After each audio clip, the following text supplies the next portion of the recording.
20 अगस्त 2024 को अजमेर की एक न्यायालय ने एक केस में 32 साल बाद 6 लोगों को उम्र कैद की सज़ा सुनाई। ऐसे वहां की पुलिस ने इस केस को दबाने की कोशिश की, पर अगर मीडिया सच दिखाना चाहे तो कैसे एक लोकल न्यूज़ के पत्रकार ने इतने बड़े क्राइम को उजागर किया है। हम यहाँ ये भी बात करेंगे कि कैसे इस केस का पॉलिटिकल कनेक्शन भी था और कैसे 250 स्कूली लड़कियों का शोषण किया जा रहा था एक फैमिली द्वारा। आज के वीडियो में हम बात करेंगे अजमेर सेक्स स्कैंडल की और इसमें सब शामिल थे। सब कुछ जानेंगे हम आज के इस वीडियो में।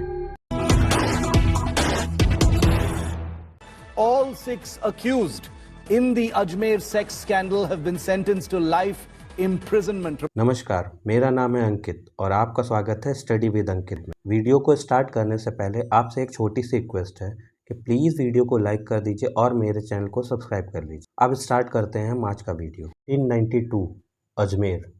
अजमेर एक बहुत पवित्र जगह मानी जाती है। कई सारे होली प्लेसेस हैं अजमेर में और दुआओं के लिए अजमेर शरीफ फेमस ही है। तो इसी अजमेर में एक सोफिया सेकेंडरी स्कूल भी था जो कि गर्ल्स स्कूल था और ये स्कूल एजुकेशन के लिए बहुत फेमस भी था। इस स्कूल में मिडिल क्लास और अपर क्लास की लड़कियां यहाँ पढ़ती थीं। चूँकि ये स्कूल बहुत फेमस था तो यहाँ बहुत होनहार बच्चियाँ ही पढ़ती थीं। जैसा कि मैंने पहले बताया कि यह स्कूल गर्ल्स स्कूल था तो इन लड़कियों का बॉयज़ से कोई भी इंटरेक्शन नहीं था, पर उस एज में इंटरेक्शन का मन भी होता है। तो इसी स्कूल की क्लास 8 की एक बच्ची का इंटरेक्शन स्कूल के बाहर एक लड़के से हुआ जिसका नाम था फारूक चिश्ती। फारूक से उस लड़की की दोस्ती हो गई और समय बीतने पर यह दोस्ती और गहरी हो गई। फारूक इस लड़की से उम्र में बहुत बड़ा था, पर उस उम्र में लड़की को ये बातें ज़्यादा समझ में नहीं आई। धीरे धीरे इस लड़की और फारूक के बीच प्यार पनपने लगा और यह लड़की भी फारूक को बहुत ज़्यादा पसंद करने लगी। अब ये लड़की फारूक से बहुत मिलने लगी और इसके लिए वो अब स्कूल बंक करने लगी।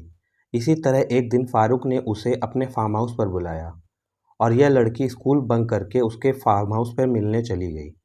वहाँ जैसा कि कपल में होता है तो फारूक ने उससे सेक्स की डिमांड की।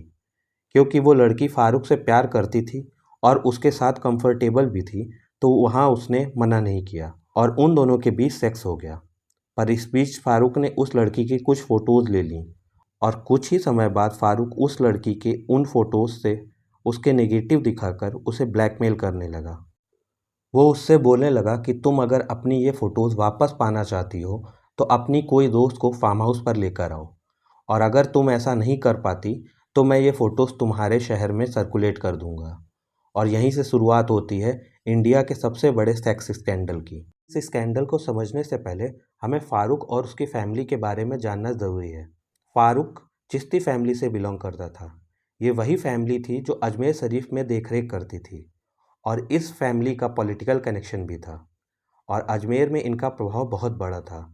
फारूक खुद भी अजमेर में यूथ कांग्रेस का प्रेसिडेंट था तो उसे किसी बात का कोई डर नहीं था। अजमेर सेक्स स्कैंडल में अकेला फारूक ही नहीं था बल्कि उसकी फैमिली के कई और लोग जुड़े हुए थे। इस स्कैंडल के द्वारा वो लोग कई लड़कियों का शोषण कर रहे थे। तो जैसा कि मैंने बताया था कि जब एक लड़की को ब्लैकमेल किया जाता था तो वो अपनी फ्रेंड को लेकर आती थी और इस तरह दूसरी लड़की तीसरी को लेकर आती थी, क्योंकि वो सब लड़कियां इस चेन से फंसती जा रही थी और वो इस बारे में किसी से बात भी नहीं कर सकती थी क्योंकि उस समय वो लड़कियां बहुत छोटी थीं। तो उन्हें लगता था कि अगर वो किसी को बताएंगी तो गलती उन्हीं की मानी जाएगी या उन्हीं को दी जाएगी। और दूसरी तरफ फारूक की फैमिली बहुत पावरफुल थी तो कौन उन लोगों से भिड़ना चाहेगा, इसलिए वो सब लड़कियां शांत रहती हैं और इस तरह सोफिया स्कूल की कई सारी लड़कियों का रेप करके उनकी फ़ोटोज़ बनाकर इस स्कैंडल को चलाया जाता था। लेकिन दर्द सहने की भी कोई लिमिट होती है। ये लड़कियां जब अपना दर्द किसी से शेयर नहीं कर पा रही थीं तो वे टूटने लगीं और इसलिए उन्होंने सुसाइड का रास्ता आसान समझा और कई लड़कियों ने कुछ ही समय में सुसाइड कर लिया। जब ये लड़कियां सुसाइड कर रही थीं तो इसी समय फारूक अपने कई पॉलिटिशियन और उनके वर्कर्स के साथ लड़कियों का रेप कर रहा था। तो इन्हीं में से किसी वर्कर ने उन नेगेटिव को फ़ोटो के रूप में डेवलप करने के लिए शॉप में दे दी। पहले नेगेटिव से फ़ोटोज़ बनवाने के लिए स्पेशल फ़ोटो शॉप होती थी जहाँ पर केवल फ़ोटोज़ बनती थी। जब ये फ़ोटोज़ डेवलप हुई तो वहाँ काम करने वाले लोगों ने इसकी कॉपीज़ भी बनाई और अपने दोस्तों को दिखाना स्टार्ट किया। उन्होंने अपने दोस्तों को दिखाया और उनके दोस्तों ने अपने दोस्तों को दिखाना स्टार्ट किया और ऐसे ही ये फ़ोटो उन लड़कियों के पेरेंट्स तक भी पहुंची जिनका उस समय रेप हुआ था। और उसी समय ये फ़ोटोज़ मई 1992 को पत्रकार मदन सिंह तक भी पहुंचती हैं। जैसा कि मैंने बताया, अजमेर में इस फैमिली का कितना बड़ा प्रभाव था। लोग इनसे बहुत ज़्यादा डरते थे।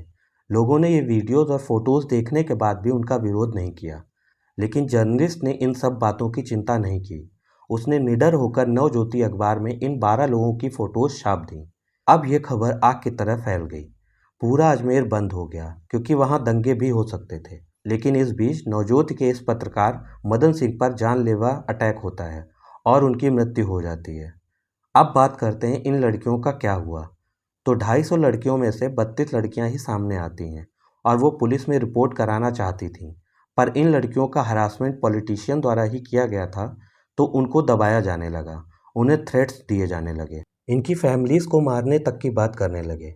तो डर की वजह से काफ़ी लड़कियां चुप हो गईं, पर 2 लड़कियां डट गईं और लास्ट तक डटी रहीं और उन्होंने पुलिस में रिपोर्ट लिखाई। पुलिस ने फाइनली इस केस को दर्ज किया और कुछ दिनों में 12 लोगों को अरेस्ट भी किया और फाइनली इन लोगों को जेल तक पहुंचाया जा सका।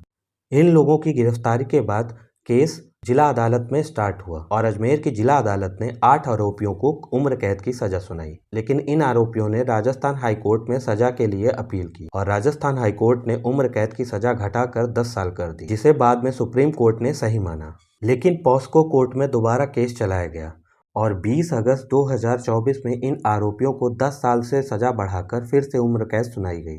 पीड़िताओं को शायद न्याय अब जाकर जरूर मिला, पर यह न्याय पीड़िताओं को बहुत समय बाद मिला। यह न्याय अब पीड़िताओं को न्याय से ज़्यादा अब दंड लगता होगा शायद। धन्यवाद।